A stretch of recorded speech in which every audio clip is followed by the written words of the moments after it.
Hello and welcome to Getting Started with Virtual Fitness Training. I offer a variety of fitness classes throughout the week that include strength training, core training, balance, flexibility, mobility, a little bit of relaxation, a little bit of meditation, a little bit of cardio work. So I try to hit most of the components of fitness. To do that at home, I'll try to say minimal equipment. I don't like the idea of having to go out and buy a ton of exercise equipment that takes up a lot of room in your home. However, having a little bit of resistance training equipment definitely helps you build strength.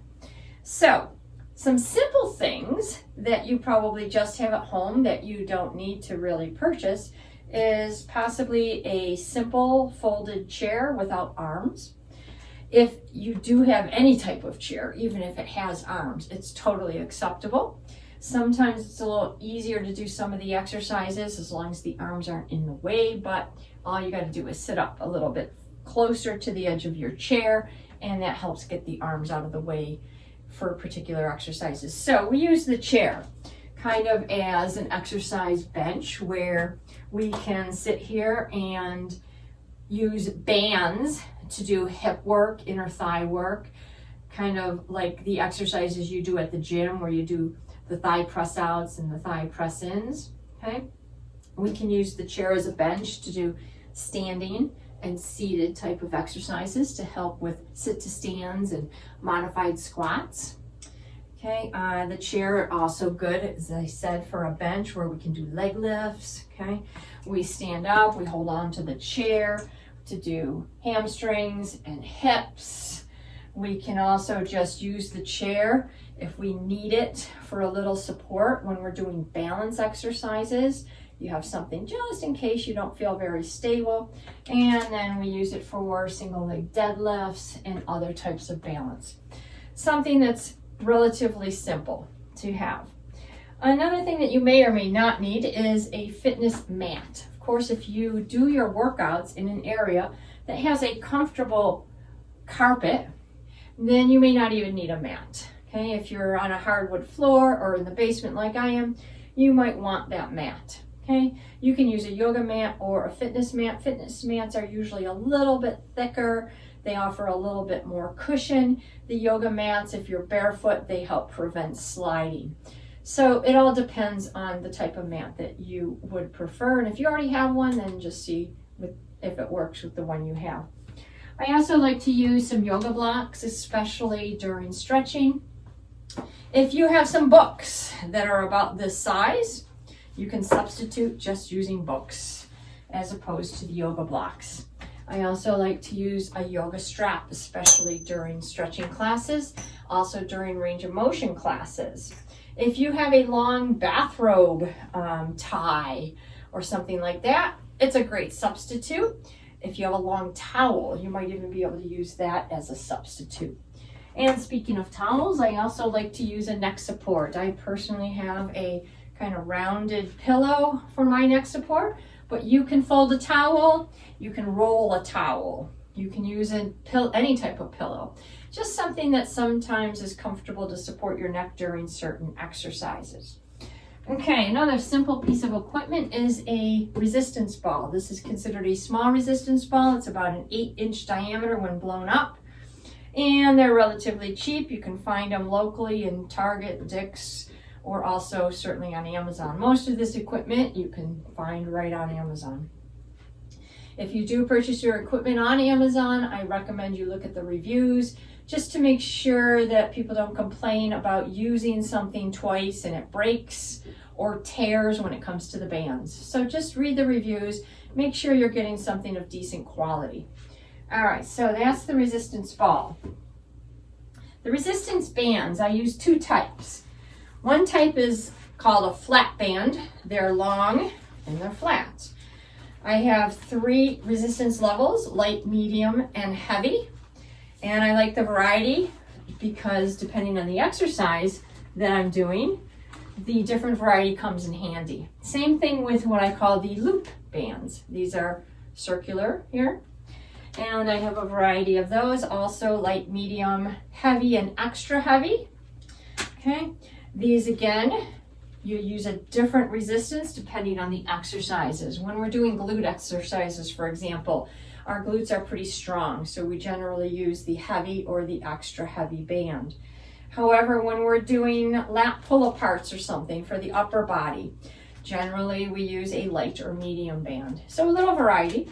The resistance bands usually are offered in packs so that you can get the whole variety in one set. So that's nice and simple. Obviously, they're easy to store. They don't take up a lot of room. Ankle weights. I like to use ankle weights as well. So I like the adjustable ankle weights. This particular one is not an adjustable one. I do have some, however. The adjustable ones can be modified to be as low as 1 pound per ankle weight up to 5 pounds per ankle weight. And they usually come with little individual weights or little sand bags that you can put in or take out of the ankle weight. The advantage of the adjustable weight is as you get stronger, you can easily just add your weights to increase the weight as opposed to buying multiple sets of ankle weights. Okay. They are more expensive, of course, but if you plan to do fitness at home for any length of time, I think it'll be worth your while. And then also dumbbells, okay? I have one set of dumbbells here to show you. This particular set is 5 pounds. I also like to recommend a lighter and a heavier set. So again, that light, medium, heavy set all depends on what your strength is. Okay, if you're new to fitness or you haven't done any particular upper body exercises in a long time, a light set might be 2-3 pounds, a medium set might be 5, 6, 7 pounds, a heavy set might be 10, 12, 15 pounds. So I can't give you the exact recommendation of what you should buy. You might even just get a medium set and start with that, and then just decide as you progress through your exercises. Now, I like to say that all of this equipment is optional, not required. And if you do any of the exercise classes with me without any equipment, you'll know what I mean. When we go through arm exercises, I like to do high reps of things just in case people don't have heavy weights. So if you're new to exercise, even without the weights, you might feel a good muscle fatigue. You might feel the muscles the next day after you worked out, and you might think, what do I need weights for? Same thing with the lower body exercises. Initially, any hip exercises, any glute exercises, any quad exercises we do, if you don't have the bands and you don't have the weights, chances are you are going to feel the muscles. But as you get stronger, then you need the heavier overload. You need the equipment to continue to get stronger beyond that point.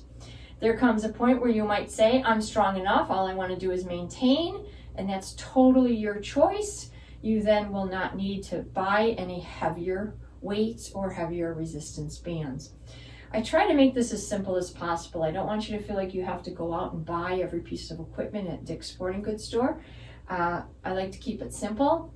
You make the decisions on what you need and what you want, and I'm here to help you make those decisions if you so choose. So that's the basics. If you would like any additional information or any help trying to figure out what you need, then certainly feel free to reach out and let me know. In the meantime, I hope that I will see you in a live class or see that you hit an on-demand recording. And even after you've taken some classes, if you have any other questions or need any help, please let me know.